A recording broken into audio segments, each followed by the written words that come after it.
Hi, Darren Levine, MediaHail.com, introducing to you a new follow focus unit on the market, the RJ follow focus, fresh from China. Now, this unit comes in at under $150 shipped, which is really, really cheap and puts it in line with a lot of the other follow focus units. It's even a few dollars cheaper than many of them. And it is absolutely fantastic. I just literally got it in the mail, played around with it for about a half an hour, and just want to share my thoughts with you. And as you can see, as I'm playing with it, usually the first question is does it have backlash? Of course it should, because it's cheap, but how bad is it? Well, as you can see, I can wiggle it about that much. Not much at all. And it's not even a very open wiggle feel. It's a very tight wiggle, if that makes any sense. It's not really just like you could literally just shake it. You actually, as you can see, just rubbing against there, it's not moving. You know, the backlash is kind of a little more controlled than some of the other units. And it, it's nice. I like it. Another comparable unit in the price range, I think, is this is the my friend lent me the Indie System follow focus unit, and as you can see, the RJ is a full-size follow focus unit. It's not scaled down for DSLR, and I like that. I like having a nice big control knob on my follow focus unit, even if I'm shooting on a DSLR. I like that size. I'm not really a fan of the smaller size ones, and the backlash on this one, for comparative sake, if I hold the gear for you here, as you can see, if I do the same test, I can easily rub it back and forth, and it's going to go because it's a very loose backlash. Whereas this, I'm doing the same thing, and it's not moving. There is backlash, but it's not nearly as open as some of these other typical units are. Yeah, one other nice little interesting feature, by the way, I mean, they did make the rail mounts a little loose, but a little loose is always better than a little too tight. It does clamp down as much as you need to. Obviously, you can see it's very open-ended here. It's a one-piece clamp, so this clamp controls the in and out and the rail mount.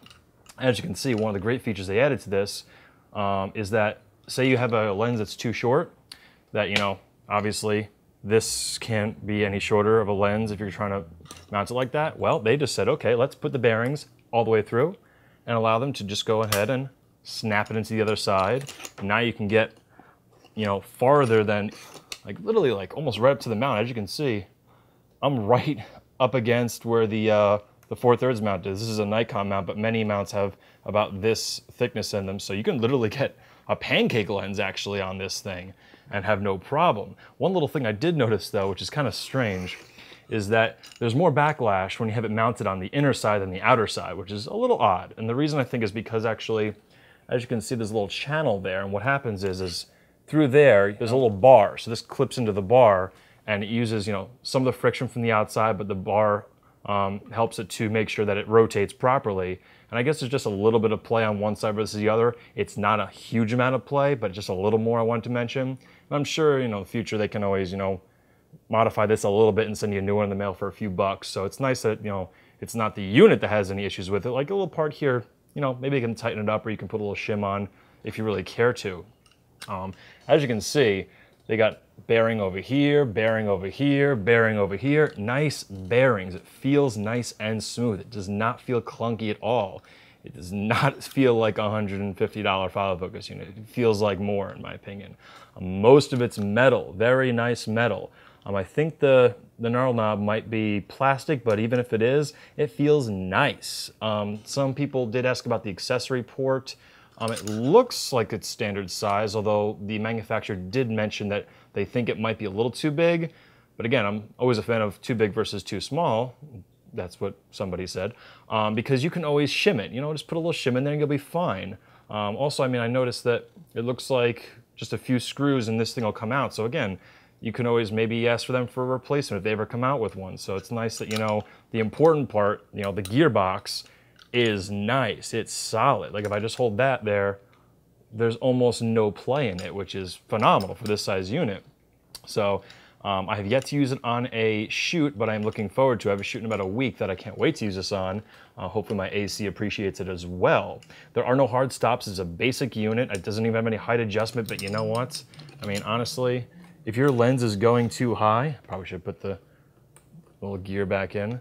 I don't know what kind of rig you might be using, but for most rigs, look Yep, there's still about a whole inch higher that this could go and this would still work.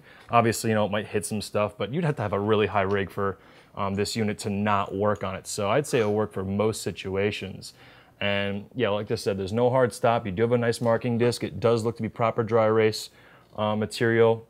Actually, I did notice that if you did want to put in hard stops, I think that you could DIY. You could get these little screws there holding the knob on. I think you can very easily put in a little bit of wire, a little something there that can, you know, move and become your hard stop if you really wanted to, but I'm not too much of a fan of hard stops. I like just the visual reference, but again, you could DIY if you like to. And overall, yeah, I am impressed. Oh, another thing is that for $15 each, it comes with one, but you can add as many as you want for $15. I guess you would call these sort of a zip tie, or just rather an adjustable, non-permanent focus gear. Basically, there's just a little thing that goes in there, and you can adjust it for different lenses. I noticed with this lens, probably would have to trim it a bit. They give you a pretty generous amount, so I don't think there's any lens that wouldn't fit with any of these. It's a pretty good material. I have not tried the half-inch rail zip ties, but these feel like they're pretty good. The little thing that's actually clamping down on them, I don't know if those will eventually mark them. It doesn't look like they are. I've tried pressing it, you know, pretty good amount, but you don't really need to tighten it that much because they've got a texture in here that'll lock into place and hold it pretty nicely. So I mean, these seem pretty nice too, and I think I'll like them. But I guess only time will tell to see how much I like them. But overall, I mean, the unit itself, I'd love to call it the new king of the inexpensive follow focus units, but I can't because I haven't used all the units that are out there today. I know there's a couple that are in about the $150 range, another whole bunch in the $300 range. All I can say is that this feels like a lot more than $150. So that is my my final word on this. And yeah, it is called the RJ Follow Focus. I believe they're only selling on eBay at the moment. But if you just search for Follow Focus, it should come up. But I'll have a link here for you guys to check it out. I know that their original order, I think I'm the first one to get this in the mail, like over 100 people pre-ordered this, and they worked hard to get it out there, and they didn't expect to get that many orders. So they're probably still hard at work getting these out there. And yeah, so that is the RJ Follow Focus, brought to you by this guy from MediaHail.com, and happy shooting. And if you haven't done so yet, check out MediaHail.com. You can put up a free profile of who you are, where you're located, what equipment